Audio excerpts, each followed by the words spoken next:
Olá, bem-vindos a mais um Voxels Diagnóstico. Hoje com um colega, amigo, professor, cara super experiente da implantodontia. Veio aqui o professor Roberto para trazer um pouco mais de conhecimento na área da imaginologia e da implantodontia, a importância da tomografia na implantodontia. Bem-vindo, obrigado aí pelo tempo e a disponibilidade. A gente sabe que a agenda é muito cheia, muito complexa, mas obrigado pela disponibilidade. Seja bem-vindo. Obrigado, Marcos. É uma satisfação muito grande estar aqui para a gente fazer esse bate-papo. Você é um grande amigo, foi uma pessoa que eu tive uma felicidade muito grande de não só conhecê-lo, mas conhecer todo o pessoal da Endomaster e depois nessa conjunção de fatores aí que nos fizeram ter essa ligação toda, essa parceria hoje com a Voxels e essa felicidade grande, né? Então é com muita satisfação que eu estou aqui para a gente conversar um pouquinho, contar alguns causos e tal, né?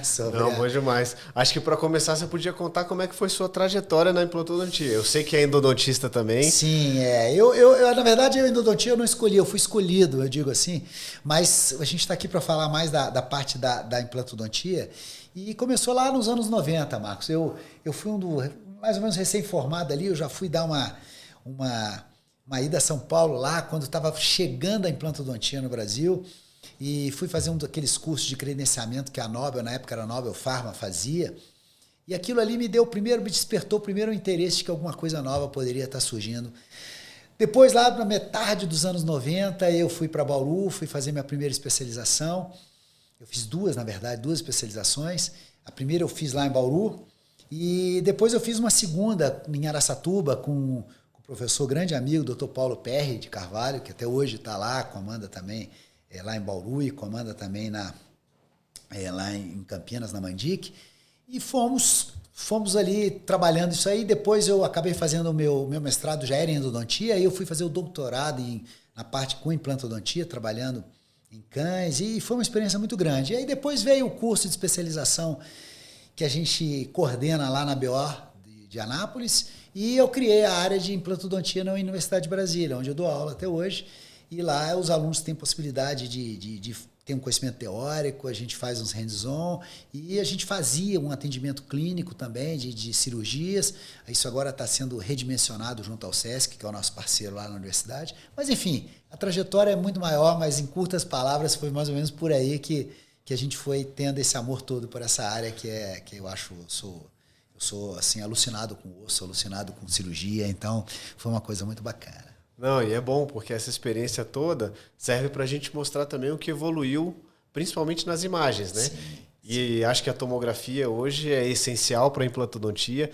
Conta um pouquinho de como era e como é que é hoje com as imagens que a gente tem, principalmente na Voxels, né? Então, Marcos, isso é muito engraçado. Eu conto a história para meus alunos que... A gente começou numa época em que já existia a tomografia, mas a tomografia médica, no dental slice, em que o paciente tem que entrar dentro do aparelho, e muitos pacientes tinham restrição a isso, e era muito caro, né?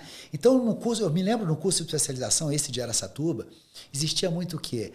Era a experiência do professor. O Dr. Paulo chegava, sentava, aí ele pegava uma panorâmica, a gente só usava panorâmica. E ele ia lá, palpava clinicamente, via lá o rebordo e falava, olha, aqui dá implante, aqui não dá implante. Isso é muito importante também, essa experiência clínica, mas a gente não tinha ainda essas tomografias tipo Cone-Beam, né? Isso foi surgindo depois e foi evoluindo. E hoje, assim... É imprescindível, não tem como eu não trabalho absolutamente nenhum caso hoje, sem ter uma tomografia na minha mão. Eu acho que para quem está começando, assim, né, a gente tem muitas escolas hoje, tem muitos alunos formandos que querem a área de implantodontia. O que hoje tem de diferente para uma radiografia 2D, que é o que eles têm ali de acesso durante a graduação, sabem de tomografia, para uma tomografia? O que a gente consegue ver? Quais são os parâmetros que você observa que são assim... imprescindíveis para um bom planejamento e uma segurança, principalmente na instalação, Marcos, de um implante? É tudo. Os nossos alunos, eu tenho 20 e tantos anos coordenando curso de especialização de implanto, né? Os nossos alunos, eles aprendem desde que eles entram a importância da tomografia, e não só isso, a gente talvez converse um pouquinho ainda nesse podcast sobre a questão de planejamento. Mas mesmo que não vá fazer uma cirurgia guiada, todos os nossos alunos, eles aprendem a trabalhar com software gratuito, não precisa onerar ninguém num curso como esse, mas que eles aprendem a trabalhar as imagens em 3D. é uma diferença abissal. Não tem como a gente não... Você ter a oportunidade de ver detalhes e de planejar melhor, é fundamental que eles tenham esse conhecimento. E essa geração é muito, muito fácil para eles, Marco, porque eu acho que é mais difícil a gente convencer o profissional com mais experiência, mais antigo, do que o profissional novo. O profissional jovem, acho que ele não poderia desperdiçar essa chance de usar. Eu brinco que ele já nasce com o mouse na mão. Essa geração já nasceu agarrada no mouse, né? Sem fio. E a partir daí tudo muito simples, manipular imagens e trabalhar e procurar essas informações. É fantástico. A gente teve um outro podcast com o Márcio Alex, que ele falou um pouquinho da endodontia guiada.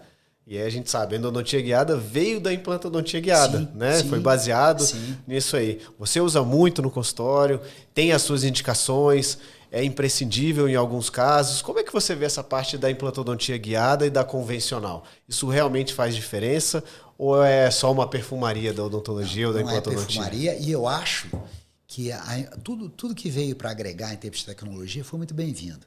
Eu não vou dizer para você, Marcos, que 100% dos casos você teria que fazer guiado. Mas hoje a curva de aprendizado é muito mais rápida. Então, eu costumo falar com meus alunos, até da graduação, que o planejamento é fundamental. A execução hoje, ela se tornou muito mais simples. Então, no início, quando você não tinha a possibilidade de fazer uma cirurgia guiada, e lembrando que cirurgia guiada não é cirurgia necessariamente que você tem que fazer cirurgia flapless, né? Muitas vezes você faz ela guiada, mas com o guia apoiando em osso. Existe uma diferença em apoiar em mucosa, apoiar em osso, mas você tem as duas possibilidades. Mas a possibilidade de você ter sucesso, a previsibilidade desse sucesso é muito maior que a cirurgia guiada. Então, o que eu falo para eles é o seguinte: toda novidade, toda mudança, ela sempre é um choque. O ser humano ele tem uma tendência, muitas vezes, de falar, não, isso não é para mim, não vou fazer isso. Qualquer mudança foi assim. Qualquer mudança. Então, dentro da odontologia mesmo, as novas tecnologias, as novas inovações, elas foram sendo absorvidas aos poucos. E eu acho que a gente vai ter cada vez mais no dia a dia o uso desses recursos. Hoje você tem aí os planning centers, como a Trion e tal, que podem fazer essas execuções. Mas eu não sou bom de tecnologia, né? Os profissionais com mais tempo, eu não sei dominar o computador. Isso é o de menos hoje. O que você precisa é conhecer de implantodontia, precisa conhecer de odontologia, para orientar até como você quer os seus casos. E não simplesmente entregar para que isso seja terceirizado sem uma troca de informações. É a mesma coisa que acontece hoje na ortodontia com o Invisalign. Quer dizer, o profissional ele tem que conhecer, ele não pode simplesmente delegar para que o planejamento venha pronto para que ele possa executar. A mesma coisa na cirurgia guiada. Ótimo, excelente. A gente conversa muito sobre os exames, né? Tanto eu com você, na parte de implante, na endo. Acho que em todas as áreas as imagens têm agregado muito na previsibilidade e na segurança dos tratamentos. Sim. E algumas pessoas ainda ficam um pouquinho restritas, falam, será que preciso? E consideram que o exame talvez vai encarecer, e na verdade a gente vê um pouquinho diferente disso, né? O exame agrega muito, tanto no procedimento e na segurança para o paciente, e com custo relativamente baixo, perto do que era antigamente, né? Falavam, a tomografia era muito caro. Hoje a tomografia não tem um custo alto e o que traz de benefício e de previsibilidade é muito maior, né? Então o que você tem a dizer assim para quem está começando? Vale a pena pedir um exame tomográfico antes do implante? Dá para fazer com o tal da panorâmica com traçado para implante? Então, Marcos, isso é muito engraçado. Isso é uma curiosidade que muita gente tem, né? É uma curiosidade. Eu peguei todas essas fases. Eu peguei a panorâmica quando ela não era digital e que vinha aquelas réguas em que você tinha que fazer uma proporção de até 30% de distorção nas panorâmicas, né? E passei por tudo isso. Hoje eu diria com toda certeza, o custo de uma tomografia que já caiu bastante, ele não é nada perto da importância do tratamento e da possibilidade de você evitar acidentes, evitar problemas, que isso sim vai transformar a vida do profissional muito mais cara, com o paciente no pé dele, com processo, com isso, com aquilo. Então, a possibilidade de você ter uma segurança no seu trabalho não tem preço, né? Não tem preço. E além do que, realmente, o custo caiu muito, perto de... Como caiu o custo da cirurgia de implante, dos implantes, etc., também caiu o custo das imagens. Não tem razão. Para mim, eu não vejo nenhum motivo para que o profissional não peça exames Eu peço 100% dos meus pacientes. Não tem um paciente que eu opere sem ter uma tomografia do meu lado. Acho que a segurança e a previsibilidade, o conforto, dormir em casa, encostar a cabeça no travesseiro é muito melhor. E acho que até o planejamento, né? Enxerto, levantamento de seio, isso é imprescindível uma tomografia para a gente fazer qualquer um desses procedimentos. Né? Acho que você tem casos aí, eu já vi alguns casos também em aulas suas, bem importantes, daqui a pouco você mostra pra gente. Mas acho que nessa parte de enxerto também, no planejamento em locais onde vou colocar o implante, essa parte de segurança eu acho que fez muita diferença. Essa parte, ela é interessante porque muitas vezes você até olha uma imagem de tomografia e você vê o que eles chamam de volume necessário e o volume presente. Então, muitas vezes você vê lá um volume de osso que você pode instalar um implante. Mas a hora que você coloca isso, essa imagem, né, através do seu arquivo DAIGO, coloca isso, de preferência até com outro arquivo STL lá, para você ver a posição protética, porque hoje os implantes têm que ser proteticamente guiados. O que quer dizer isso? Você só pode instalar um implante aonde você quer instalar um implante. E não como era quando eu comecei, que o cirurgião instalava o implante e o protesista tinha que se virar depois para colocar uma prótese em cima. Então o que acontece? Até a nível de curiosidade. Muitas vezes você tem uma tomografia e você tem ali um osso que você olha e fala, porra, aqui eu tenho osso. Eu vou instalar o implante. Mas muitas vezes quando você já vai confrontar isso num software gratuito que você consegue aprender rapidamente a manuseá-lo, você vai ver que aquela quantidade de osso que tem ali, aquele volume de osso, não está onde você queria. E aí que entra a importância da tomografia, para te indicar que aquele caso, apesar de ter osso, você precisa fazer um aumento horizontal, você precisa fazer algum outro movimento, né, a nível de cirurgia, anterior ou simultâneo à instalação do implante. Então isso é muito importante. Perfeito. Mostra pra gente aí um caso que você separou, um desses que é a importância do exame tomográfico, a importância do planejamento. Mostra aí pra gente, pro pessoal acompanhar o que você tem feito, Marcos, aí. Eu vou mostrar. Eu trouxe 2 casinhos simples, só para mostrar assim, é o que eu queria chamar a atenção aqui, né? Que o motivo é esse, né, da gente conversar, é que o resultado ele é muito mais previsível, né, em situações um pouquinho mais borderline, que a gente chama, ou de proximidade de raiz, né, ou de situações em que você não tem tanta oferta de osso. Então eu mostrei 2 casinhos rápidos, aí a gente dá uma conversadinha sobre isso. Vamos ver lá. Caso simples, tá? Caso simples. Então, Marcos, esse primeiro casinho que eu separei aqui é muito simples. É uma paciente querida, ela teve, infelizmente, uma história de um trauma em vários dentes e os outros dentes todos a gente conseguiu salvar. Mas um desses dentes, o dente 11, vocês podem observar, começou um quadro de reabsorção, né? E aí chega aquele ponto em que você tem que tomar decisões. E foi muito difícil tomar uma decisão, paciente jovem e tal, mas nós fizemos, baseado nesse diagnóstico, né, que havia necessidade. E é um caso um pouco difícil a nível de implante, exatamente por quê? Porque a oferta de osso, principalmente o triângulo ósseo-palatino, que a gente chama, que é essa área mais apical, ela não tinha uma oferta muito grande de osso, mas era o que a gente tinha. Então resolvemos fazer em 2 momentos. No primeiro momento, nós fizemos a remoção do dente, fizemos o enxerto, aí tem uma radiografia, uma imagem bidimensional, né? Então, no imagem bidimensional, você pode olhar assim e falar assim, beleza, tem o osso aí, vou instalar meu implante, né?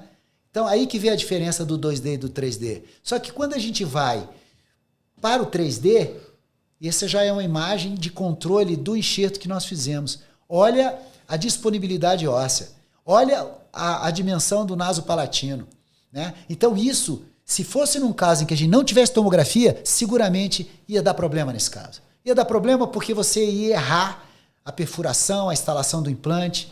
E aí, esse caso, olha que coisa interessante. Nós não fizemos com cirurgia guiada. O implante foi instalado de pequeno diâmetro, mas eu só consegui instalar esse implante nessa posição, mantendo distância, mantendo a tábua óssea vestibular, mantendo a distância do naso palatino, porque eu já sabia que eu tinha um grande desafio na minha frente. Se eu tivesse somente uma 2D, seguramente eu erraria. Como qualquer outro erraria, porque, enfim, é uma situação bem crítica. Então, é uma das indicações. Olha, um caso feito sem cirurgia guiada. Foi feito à mão, livre.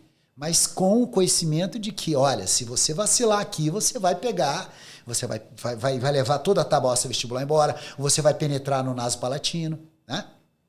Então, esse é um casinho.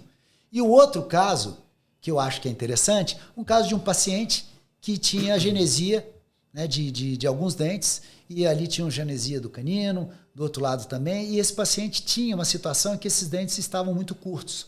E ele queria resolver esse problema, né? E aí nos procurou. Quando a gente olha a imagem 2D, a gente já vê o tamanho do problema, né? Olha só, eu tenho uma proximidade das raízes. Como que eu vou conseguir trabalhar esse caso à mão livre? Não tem como. Então, uma situação como essa, eu pensei, esse caso é um caso para ser feito com cirurgia guiada. Não tem como. E aí, vem aquela pergunta, alguns alunos me perguntam, professor, mas cirurgia guiada é fiel? Então, assim, tem um trabalho recente que avaliou durante 5 anos, trabalho de Dan e colaboradores, Dan Lin e colaboradores, que avaliou de 2018 a 2022. Qual seria o grau de distorção da cirurgia guiada, dos guias cirúrgicos? E o resultado foi o seguinte, que a maioria deles hoje tem uma distorção em torno de 1 milímetro em termos de distância, em termos de 5 graus, em termos de graduação, de angulação. Ora, ainda não é o ideal, mas a gente sabendo disso, a gente consegue projetar, planejar os nossos casos, sabendo dentro de uma margem de segurança. E assim foi feito nesse caso. Então aqui vocês estão vendo o caso, estão vendo basicamente a proximidade das raízes, a chance de fazer isso aí à mão livre ou sem uma tomografia, que não nos daria essa informação, seria assim, quase certo que nós pegaríamos essas raízes aí vizinhas. Então está aqui o caso, algumas imagens só mostrando, né? E aqui foi feita a extração e a instalação dos implantes. Se vocês puderem observar ali do lado direito, as imagens que foram tiradas imediatamente depois, implantes estreitos, mas posicionados exatamente como eu tinha no meu planejamento que foi feito no software, através de uma cirurgia guiada, que hoje, ela apesar de, é complexa, não, eu acho que ela, inclusive, ela aumenta a abrangência de profissionais que podem fazer. E aí estão os dois implantes instalados, né? E aqui depois o controle. E aí depois, olha, vocês estão vendo as 2 imagens e aqui as imagens finais do paciente. Tá? Então, eu acho que esses recursos tecnológicos, eles vieram somente para ajudar. Não tem como hoje você não usá-los. Sabe, Marcos? Eu acho que é um casamento perfeito que tem que existir em imaginologia, clínica de imagem, planning center e a nossa clínica em termos de cirurgia.